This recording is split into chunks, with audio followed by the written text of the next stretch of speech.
அடுத்த பக்கம் 156லேருந்து 160, இதோடு 8வது ஜுஸ் அல்ஹம்துலில்லாஹ் நிறைவு பெற போகிறது. நபிமார்களுடைய வரலாறுலாம் இன்ஷால்லா இதில் அழகாக சுருக்கமாக வரப்போது பாருங்கள். 156 பொறுத்த வரைக்கும் அப்போ அந்த ஆராஃப் வாசிகள், நரகவாசிகள், சொர்க்கவாசிகள், மதில் வாசிகள் இதெல்லாம் பற்றி நம்ம பார்த்தோம்ல. அடுத்து 156 அல்லாஹ் சொல்கிறான், வலகத் ஜிஅனாஹும் பிகிதாபின் ஃபஸ்ஸல்னாஹ் அலா இல்மின் ஹுதா வ ரஹ்மா லிகௌமி யுமினூன். ஆக நாம் ஒரு தெளிவான வேதத்தை கொடுத்து விட்டோம். ஒரு தெளிவான வேதத்தை கொண்டு வந்து அனைத்து மக்களுக்கு மத்தியில் அதை நாம் முற்படுத்தி இருக்கிறோம். அதில் எல்லா விஷயங்களும் தெளிவாக இருக்கிறது. நேர்வழிக்கான எல்லா விஷயங்களும் தெளிவாக இருக்கிறது. கல்வி, ஹுதா, நேர்வழி, ரஹ்மா, அருள், இதெல்லாம் இதை ஏற்றுக்கொள்ளக்கூடிய மக்களுக்கு தெளிவாக இருக்குது. அதை கொண்டு பின்பற்ற வேண்டியதானே என்ற தோர்நிலை அல்லாஹ் கேட்குறான். அடுத்த அல்லாஹ் கேட்குறான், ஹல் யன்ஸுரூன் இல்லா தஅவீலா.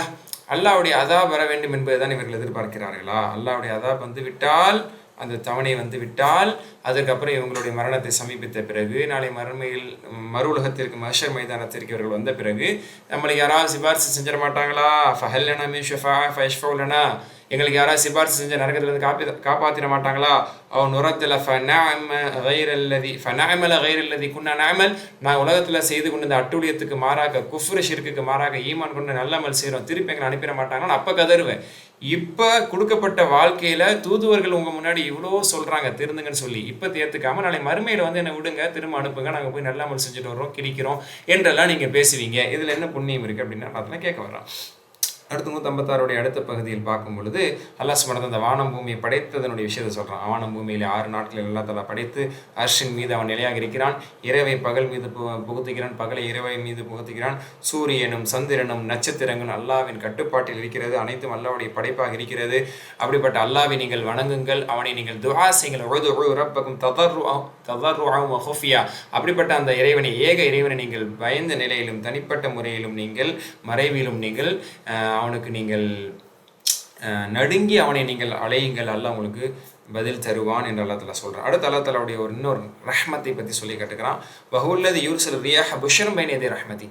அல்லாஹ் தன்னுடைய அருளுக்கு முன்பாக காற்றை அதனுடைய அடையாளமாக அனுப்புகிறான். அதாவது அருள் என்றால் மழை. மழைக்கு முன்பாக தென்றல் காற்றை அல்லாஹ் தஆலா அனுப்புகிறான். இந்த மழை வந்து பூமியில் பெய்து மாஷா அல்லாஹ் இறந்த பூமியை உயிர்ப்பிக்கிறது அல்லவா?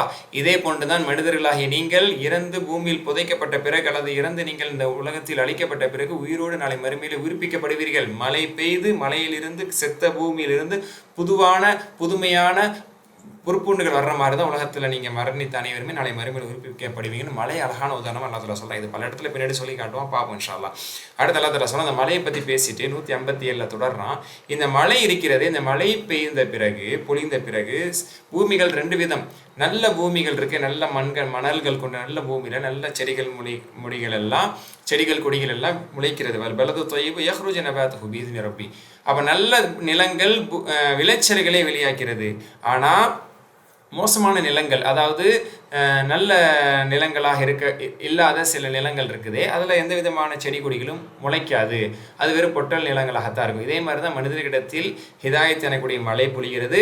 அந்த ஹிதாயத்தை பெற்றுக்கொண்டு பலன் தரக்கூடியவர்கள், அதை கொண்டு வெற்றி பெறக்கூடியவர்களும் இருக்கிறாங்க. பூமியை போன்று பலனில்லாத பூமியை போன்று அதை காதில் வாங்கி பெறாமல் அதை கொண்டு எந்த பலனும் இல்லாதவர்களும் பூமியில் இருக்கிறாங்க. இப்படி தான் அறிவுள்ள மக்களுக்கு லிகௌமி யஷ்குரூன், சிந்தித்து நன்றி செலுத்தக்கூடிய மக்களுக்கு நான் தெளிவுபடுத்துகிறேன் நல்லா தஆலா சொல்கிறேன். அடுத்து ஆரம்பிக்குது பாருங்கள். 157 நூஹ் அலைஹிஸ்ஸலாம் வரலாறுலேருந்து ஆரம்பித்து 6 நபிமாருடைய வரலாறு அடுத்து தொடர்ச்சியாக வரப்போகுது பாருங்கள். நூஹ் அலைஹிஸ்ஸலாம், ஹூத் அலைஹிஸ்ஸலாம், சாலிஹ் அலைஹிஸ்ஸலாம், லூத் அலைஹிஸ்ஸலாம், ஷுவைப் அலைஹிஸ்ஸலாம், மூசா அலைஹிஸ்ஸலாம், இப்படி மாஷா அல்லாஹ் லைனாக வரப்போகுது.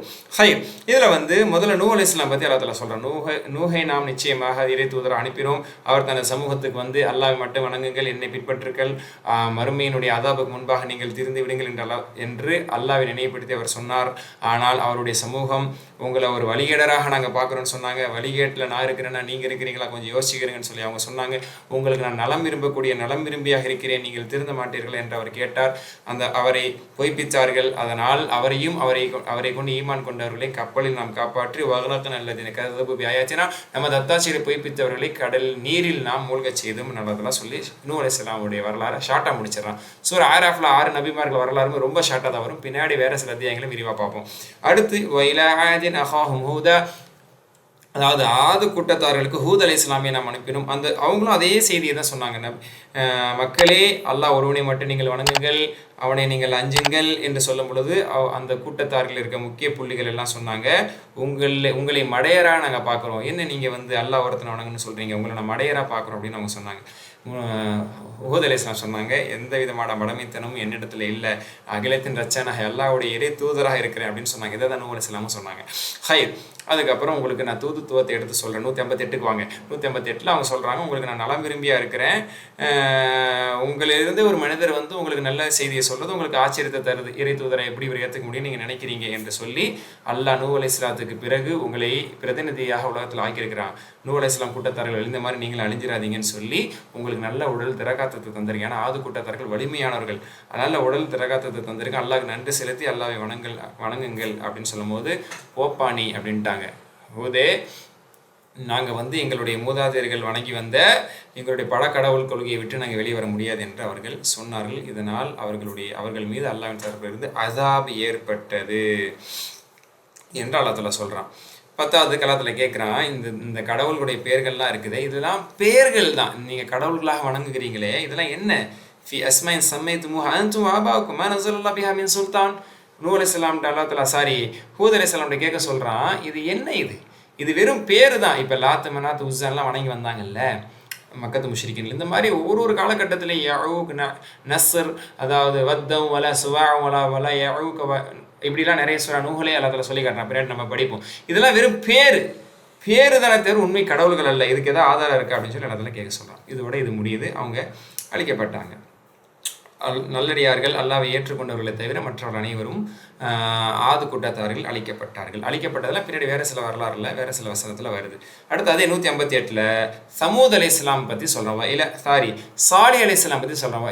சமூத் அஹாஹும் சாலிஹா, சமூது கூட்டத்தார்களுக்கு சாலிஹ் அலைஹிஸ்ஸலாம் அனுப்பப்பட்டார். அவங்க இதே தான் சொன்னாங்க, நான் அல்லாஹ்வுடைய தூதராக இருக்கிறேன், அல்லாஹ் மட்டும் நீங்கள் வணங்குங்க அப்படின்னு சொல்லி அல்லாஹ்வுடைய அத்தாட்சியாக ஒரு பெண் ஒட்டகத்தை பாறையிலிருந்து வெளியே வர வைத்து, இது அல்லாஹ்வுடைய அத்தாட்சி, அல்லாஹ்வுடைய அற்புதம், இதை நீங்கள் தீங்கு செஞ்சிடாதீங்கன்னு சொன்னாங்க சாலிஹ் அலைஹிஸ்ஸலாம். அடுத்து 159க்கு வாங்க. ஆனால் அவங்க என்ன செஞ்சாங்க? தீங்கு செஞ்சாங்க. அதுக்கு முன்னாடி அல்லாஹ் என்ன சொல்றான்னா, அல்லாஹ் உங்களை ஆது கூட்டத்தார்களுக்கு பிறகு பிரதிநிதிகளாக ஆக்கியிருக்கிறான். அதுக்கப்புறம் வந்தவங்க தான் சமூது பிரதிநிதிகளை ஆக்கியிருக்கிறான். அல்லாஹ் உங்களுக்கு வலிமையை தந்திருக்கான். தன்ஹிதூனல் ஜிபால புயூத்த, மலைகளை மவுண்டெயின்ஸ், மலைகளை குடைந்து நீங்கள் என்ன செய்றீங்க?